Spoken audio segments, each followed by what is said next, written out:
Thank you. Good evening, everybody. I am very happy and excited about being here today on the 25th of November, so this important day to present my first book in this prestigious institute and this city. With this city with several protagonists, leading actors of the core issues today we are going to discuss. So it's really an honor for me to be here, and thanks a lot to Mandy for this opportunity and for this invitation. Since I am here these days to start a new research project, so I am here to conduct a preliminary fieldwork. I know that these current days represent a terrible context to talk about reconciliation. But as Mandy just told, I will do this in a critical way, as I have already explored throughout my book, and trying to go beyond the most hegemonic paradigm that views the conflict as an intranational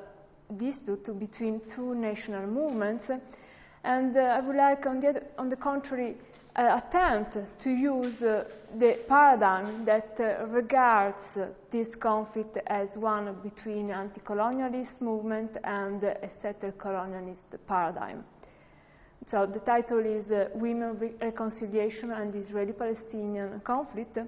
but I think that the most important is the subtitle, The Road Not Yet Taken, because it's crucial, and you will understand the reason why I decided to use this subtitle, at least I hope so, in the end of my talk. In this framework, today I would like to share with you some insights, some thoughts coming from the theoretical analysis and the evaluation, the fieldwork evaluation reported on in my Ph.D. dissertation that has been just transformed into this book. And one of the main objectives of my research has been to analyze the most significant Palestinian and Israeli women's political initiatives that have been influenced by, and in the majority of cases prevented by, the Israeli military occupation, with a focus on the last decade. In particular, I have assigned the greatest relevance to those instances of women activists who have been engaged with this specific conflict both through academic arguments and everyday struggles. Another major objective of my research has been to challenge the scholarly world, and in particular its, we can say, abstract and sometimes inaccessible way of dealing with such issues.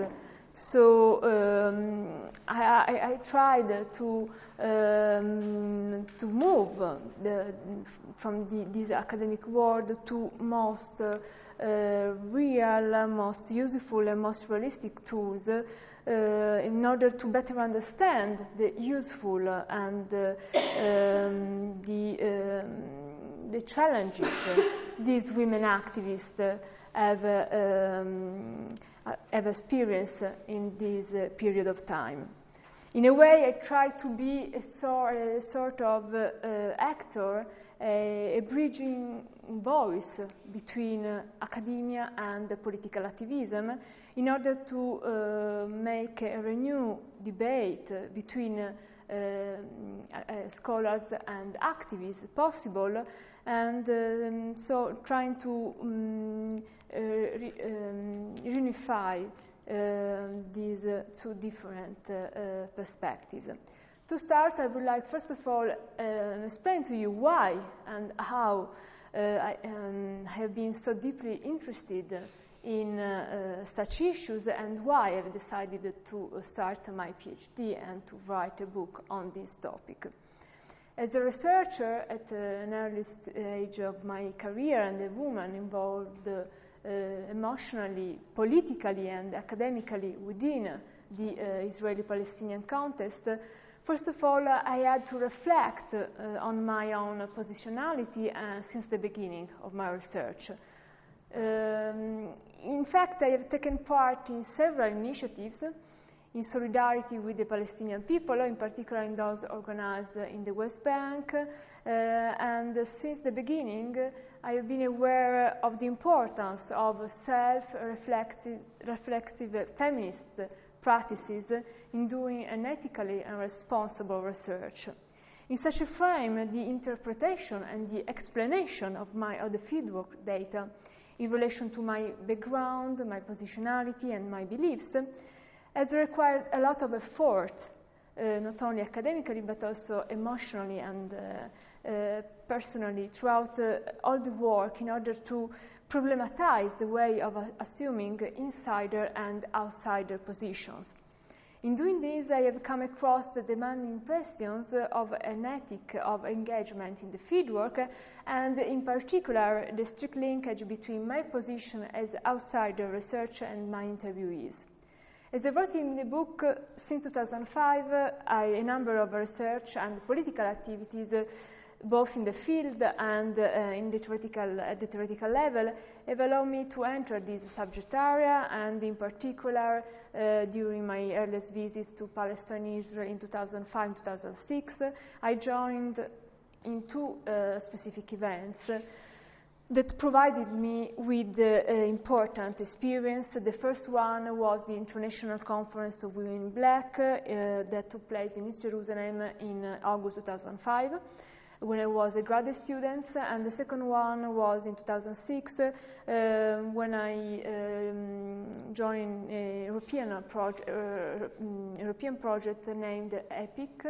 European Palestinian Israeli Cities for Health and Social Partnerships, that was sponsored by the World Health Organization and was focused on the relationship between domestic violence, especially in the city of Haifa and Gaza, as a resultant from the ongoing military occupation, of course, within the occupied Palestinian territory, but also within Israel. And such experiences moved me towards a deeper understanding of the Palestinian-Israeli reality, creating the defining pillars of my future research projects. The proper fieldwork of my PhD was conducted in a period of time divided in three different phases. The first one was from August to December 2009. The second one covered August-September 2010, and the last one took place in June 2011. The main location for my fieldwork were in Ramallah, Jerusalem, and Haifa. The omission of the Gaza Strip that was considered in the beginning of my research project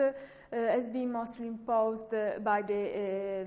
political situation that has made it extremely difficult to get an Israeli permit to enter the area, especially after my stay in December 2006 in Gaza City for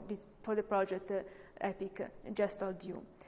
With the objective of understanding what potential these women activists might bring both to future theoretical analysis and to the practical policies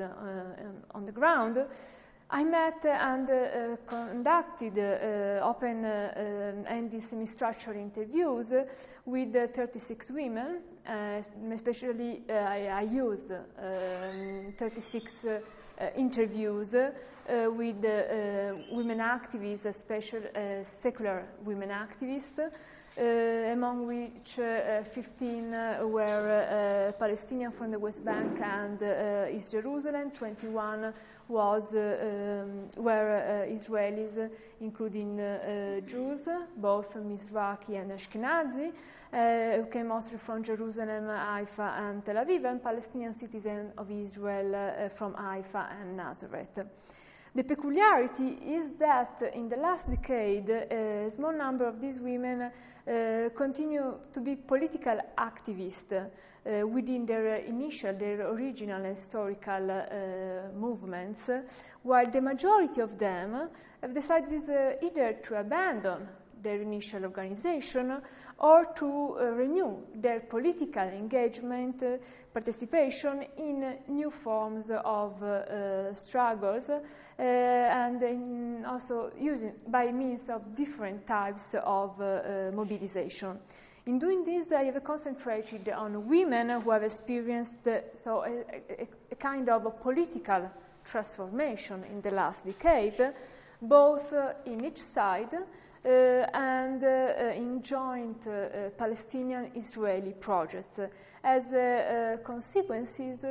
of a general disillusion in achieving a fair process, a fair conflict resolution. In this sense, I hope to be able to contribute to the current debate on the process of making Palestinian and Israeli women activism more visible, and the importance of this process as being one of the most meaningful ways in which to suggest relevant prospects for the end of the conflict. To trace out the theoretical framework of my research, I have selected four main questions, research questions. First of all, whether and if so, in what way have Palestinian and Israeli-Jewish women activists faced to the controversial relationship between ethno-nationalism and feminism under military occupation in the last 10 years, in the last decade. I focus on the period of time between 2001 and 2011. Secondly, what have been the major challenges in relation to the predominant ethno-national narrative identities within both Palestinian and Israeli women's movements? The third research question has been, in which way have women political activists involved in such movements been able to confront their internal differences, their internal tensions, as well as their internal power asymmetries? Especially in this case, I refer to the Israeli side. And the last question was in relation to the context after the collapse of the Oslo Accords and also the collapse of the majority of people-to-people, the so-called people-to-people projects between Palestinians and Israelis, and that was as contemporary women's politics tackled the strengthening of deep-seated ethno-national narrative identities. I know that although the women producing these initiatives have continued to represent a minority voice within their own wider societies, they suggested that they have tried to put into practice a few viable political tools capable of going beyond ethno-national struggles. And with this in mind, I also tried to examine the most common obstacles to such initiatives, as well as the most crucial instances of failures of such kind of mobilization of women's struggles. Going in depth in a background where we know competing ethno-nationalism have given rise to more and more exclusivist opposing narratives founded on the dichotomy of us and them, the studies of the way through which women activists have recognized or discussed the socio-political impact of ethno-national identities on their daily reality needs to take an important place both in academia and within the grassroots movement. Of course, this women's political activism has not explicitly referred to such a theoretical analysis, but by means of such theoretical analysis, I try to observe its most relevant developments. And doing this, my study has led me to believe in the importance of these women's political and intellectual participation. And in fact, I think that a few of them, in a way, have succeeded in finding alternative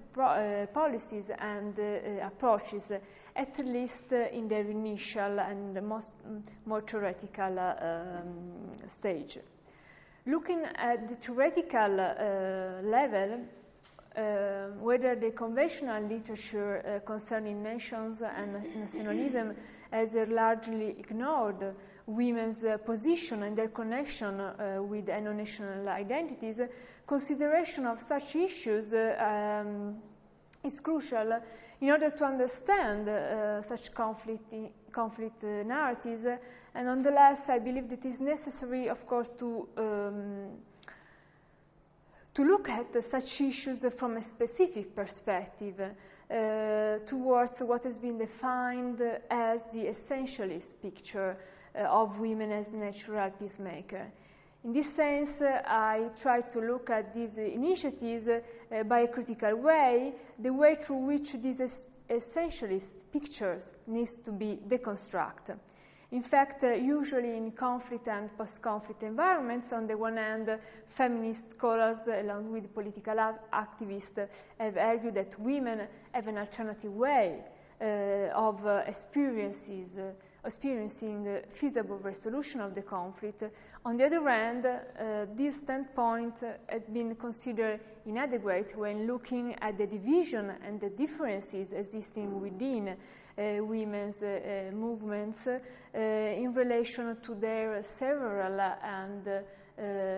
mostly conflicting narrative identities and historical contexts.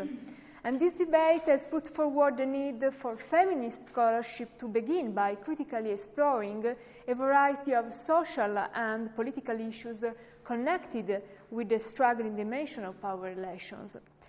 What I believe could be interesting to stress today is related to a few aspects of the current stage of women's activism, both in the West Bank and inside Israel. That means what is particularly challenging in the present time. Firstly, as we know, when approaching these studies, it's necessary to take into consideration the historical as well as the socio-political context in which women activists have built up their politics, and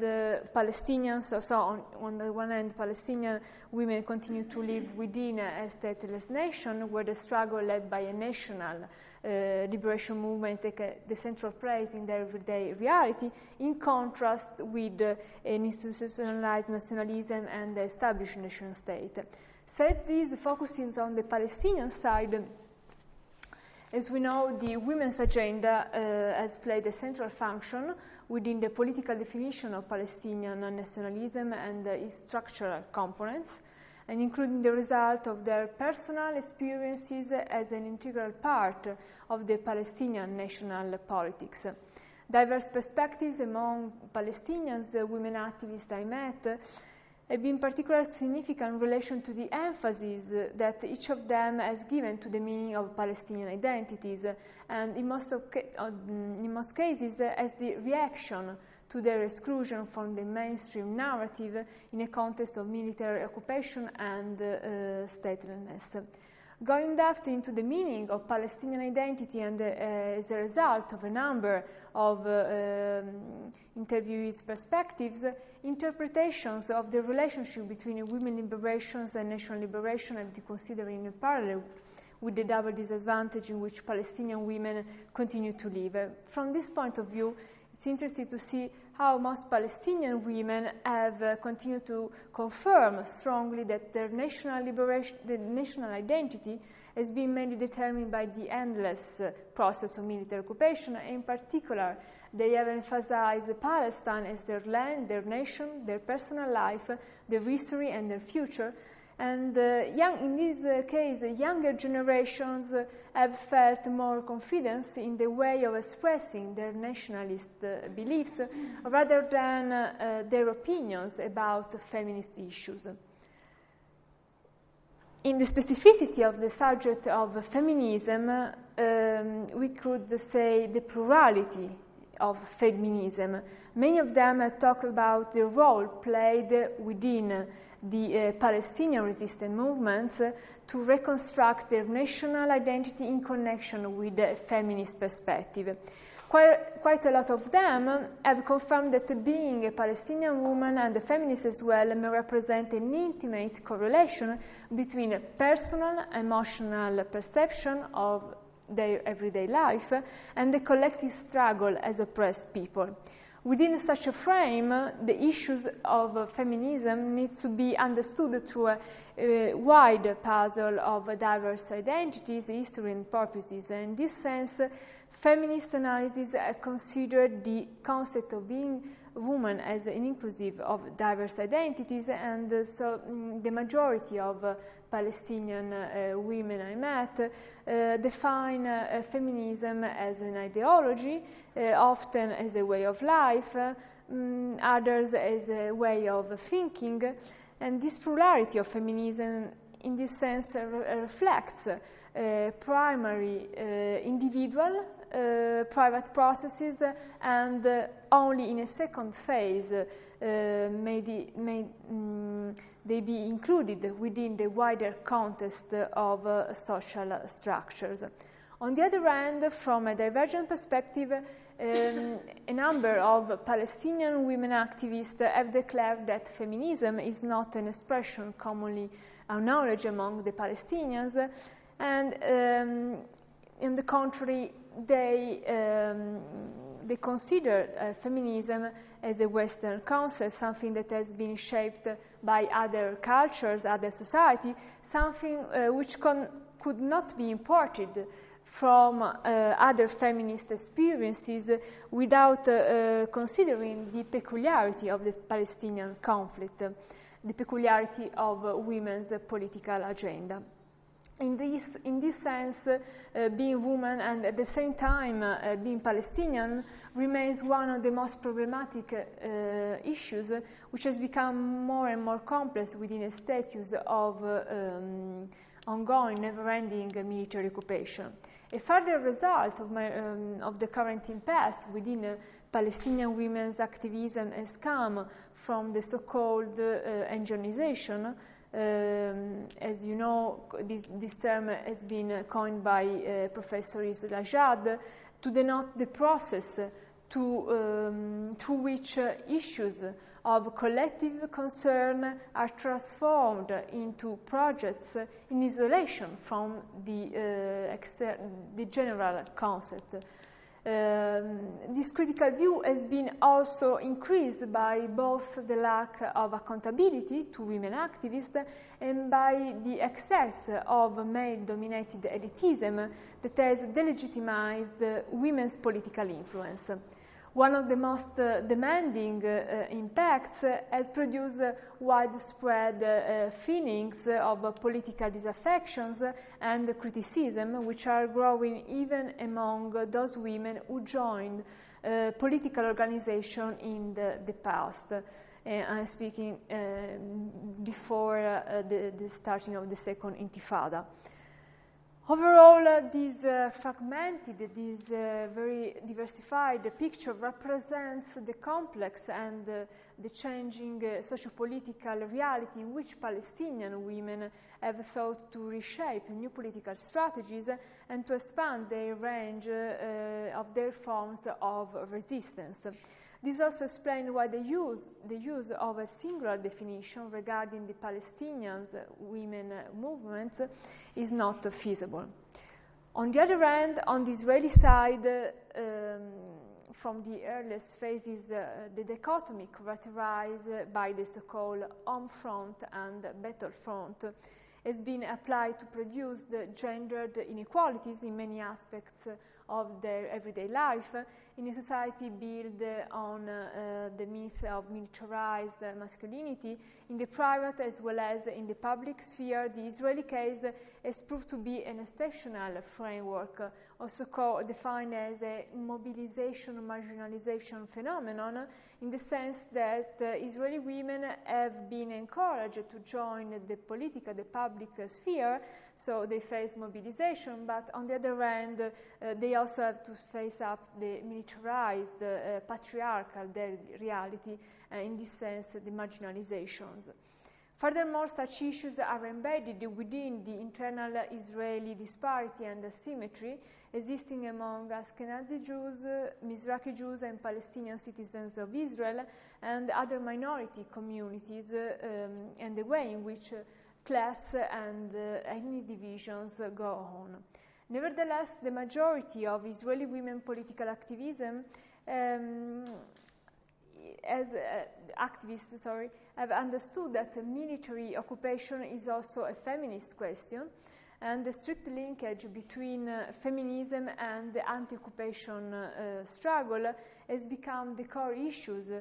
of their internal discourse. They have needed to contextualize their own struggle within the Israeli militarized society, as well as to acquire knowledge on how to deal with the notion of the other, and specifically with the notion of the other, the Palestinian. In particular, the majority of Israeli women I met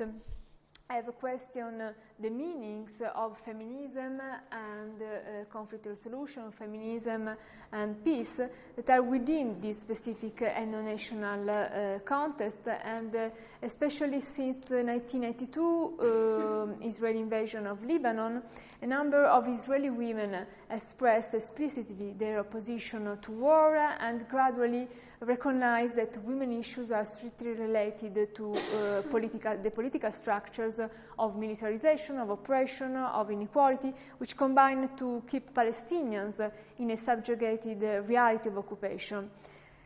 In this sense, Israeli women's peace activism has attempted to converge its political focus on oppression and inequalities, underlining the close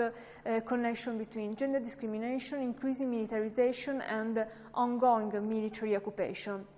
Yet the existing gap, based mainly on the prevalent position of Ashkenazi middle-class women towards more oppressed and silenced women from minority communities, starting with the Mizrahi Jews and Palestinians, has reproduced internal obstacles.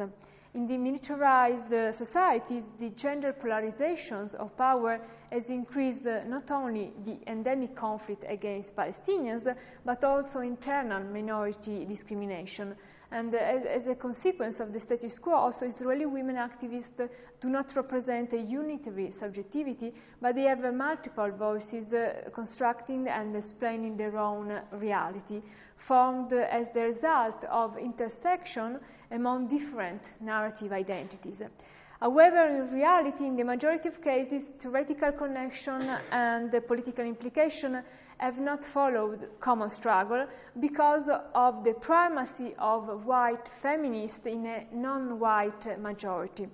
In fact, the Zionist military masculine hegemony has produced gendered relations and power asymmetries not only between male occupiers and female occupied, but also within the Israeli Jewish society itself.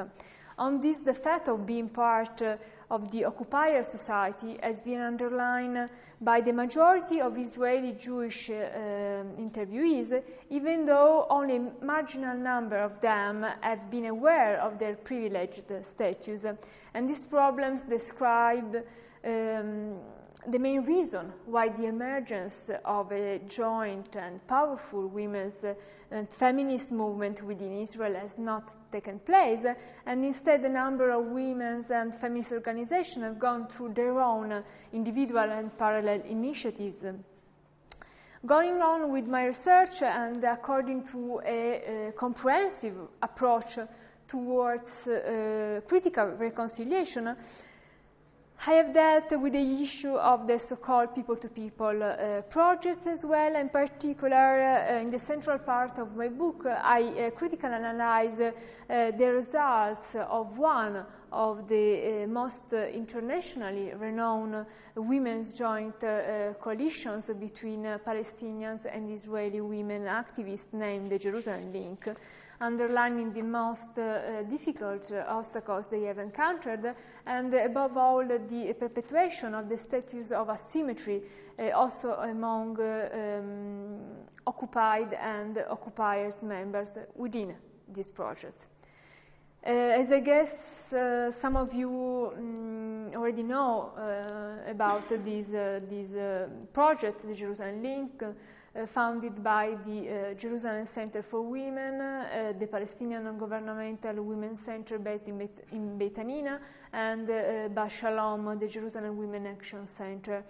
has been usually considered to be one of the major outcomes of the Oslo Accords, and at the same time to provide one of the most discouraging pictures of its demise.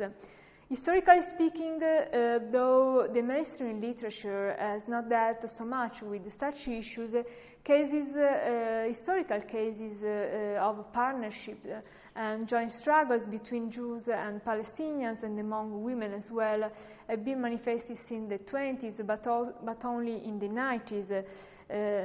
Several examples of joint initiative between Palestinians and Israeli women activists grew up. Whether it has been founded on the original idea of joint works by two independent women's organizations from West and East Jerusalem, however, such a joint Palestinian-Israeli women's experiences has produced controversial consequences for what has been conventionally labeled as peace dialogue, in particular related to the unequal power relations and discriminations also within such joint activities, creating a source of difficulty which peaked after the Second Intifada and after that during the foremost peak was during the Operation Cast Lead in 2008-9. In light of the recent impasse created by the demise of the Oslo process and the establishment of an independent Palestinian state, and the increasing of physical barriers and the growth of political and psychological tension, Palestinian participants have encountered major problems in obtaining permits in order to attend the meetings inside Israel, creating further tension and discussion about political structural impediments to planning joint peace initiatives. And so I think that behind this, we can say, dialogical facade, asymmetrical position have been predominant by means of linking the Palestinians to dependent relationship with the Israeli partners. In the specificity of the Jerusalem link, whether on the one hand the political challenge of the so-called transversal politics has mostly emerged, at least at the theoretical level, that means the process of translating theoretical political analysis to everyday practices through what has been described as shifting and rooting, as suggested by several feminist scholars, first of all by Nira Yuval Davis, and this implies that it's necessary to be rooted in one's own narrative and at the same time to shift through the different experiences of other identity narratives. On the other hand, on the ground, the process of building up trust and awareness has continued to be very problematic. They have not been able to reach any compromise on the most controversial issues, including a joint vision toward the recognition of self-determination of the Palestinian people, the establishment of an independent Palestinian state alongside Israel, and the most controversial topics such as Jerusalem, the right of return of Palestinian refugees. A feminist critical debate about and within Palestinian and Israeli women activists of the Jerusalem link has taken place throughout marginalized and discriminatory frameworks. I mean, the asymmetry between the occupier and the occupied is still in existence. On the one hand, Palestinian women have trusted in the political transformation of the other side, while Israeli Jewish activists have believed in building bridges based more on personal relationships between women from the two sides. This is demonstrated by the major value of interpersonal meetings among Israeli women activists. And so, in fact, while Israeli Jewish women have consciously stressed their determination in reflecting on feminist assumptions, on the other hand, Palestinian women have already adopted such a strong feminist attitude, and only in few occasions and just through leading representatives through their elite. During our meetings, the vast majority of Palestinians and a few of Israelis have stressed that their disillusion in reaching their initial political aims and have recognized the significant differences between Palestinian and Israeli Jewish perspective towards their perception on nationalism, towards their perception of conflict resolution, and its linkage with women's feminist engagements. As a result, most of them, mainly from the Israeli side, have not been able to critically examine the structural issues at the core of the conflict related to the persistence of military occupation and power inequalities. The lack of alternative political strategies, which could be effective not only among women activists, but I believe in general inside both society, has not developed a common awareness concerning feasible future prospects beyond the normalized status quo of military occupation. In this way, the equality standpoint has been at the center of the majority of my interviews, specifically with Palestinian women, as the most fundamental aim to be achieved. And one of the main reasons is that the socio-political inequality among women's everyday conditions of life has been increased in the most recent years, and this status of asymmetry is also existing between Israeli Jewish and Palestinian women inside this project. And in questioning the ongoing normalized military occupation, the most radical Israeli Jewish and the majority of Palestinians have stressed how the occupier and occupy, oppressor and oppressed paradigms have influenced the predominant narrative of the powerful side, denying a real process of reconciliation. So this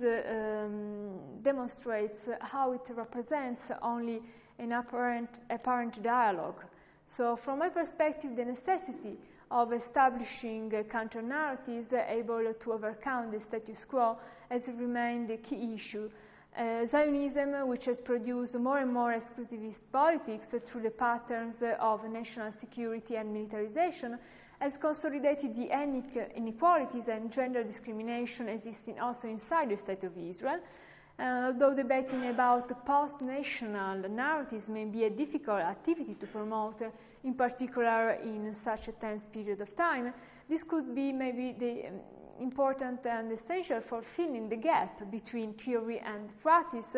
And in doing this, the feminist critiques directed towards Zionism has reflected one of the main challenges of the State of Israel on the academic and political stage. A significant number of prominent Palestinian and Israeli scholars have required the reconceptualization and the redefinition of the supremacy of the Zionist ideology within the Israeli ethno-national system. In particular, the current reality inside the Israeli partnership depicts a scenario in which, on the one hand, most of the Israeli Jewish women peace activists have been driven by mainstream overviews and conventional political perspective, but a small but very significant number of them have produced crucial and critical reflections with regard to the foundation, the Zionist foundation of the Jewish state. At present, a time of crisis in women's political activism, but not only in women's activism, as we know, seems to go on. Anyhow, civil disobedience theory and nonviolent resistance have been reintroduced even in the Palestine-Israel context, and this is the reason why I decided to conclude my book by highlighting such form of initiatives. Remind that I finished writing my book in June 2011, and the publishing process started in summer 2012.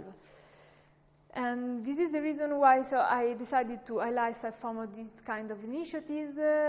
specifically Palestinian nonviolent resistance in the West Bank, and highlighting influential examples of joint struggle among Palestinians, Israeli Jewish and international, and on the other side, Israeli civil disobedience that has set further initiatives by developing protest activities and infringing the Israeli law considered as illegal and immoral. I have tried, throughout my book and in my conclusion, I tried to suggest an analytical shift from a focus on dialogue as proposed by the mainstream literature of recognition and reconciliation to a focus on solidarity, dealing with the different forms of nonviolent struggle. And I think that since the mainstream strategies founded on the reconciliation paradigm have not been able to reach their initial objectives, a further discourse has become crucial, and this is one of regarding the significance of solidarity into practice and on the ground, and its relationship with commonalities and differences among women activists. Moreover, in a struggle between occupier and occupied, the Israeli-Palestinian conflict cannot be reduced to the issues of recognition and reconciliation as the founding pillars of a feasible resolution of the conflict. In fact, as underlined throughout my book, it's fundamental to take account of the structural conditions that have characterized the reality on the ground without ignoring the historical and political root causes of such a conflict. And to conclude on consideration of the results of my fieldwork, I would like to underline the importance of these meaningful interactions between women's intellectuals and grassroots activists that have emerged that need to be supported more and more, reflecting an influential development into new political directions beyond the crystallized feminist dichotomy of theoretical knowledge and action. Nevertheless, the wide gap between the theoretical plans and what has happened in reality has created a prolonged impasse. This has continued to be a problematic issue not only in relation to women mobilization, but also in general inside the leftist grassroots movements and political parties. Nowadays seems to be arriving at a very crucial juncture. As I wrote in my conclusion in the book, a road is there. Its main route has already been sketched out, or at least a few pathways of this road have been already sketched out, but they are not yet taken. Thank you.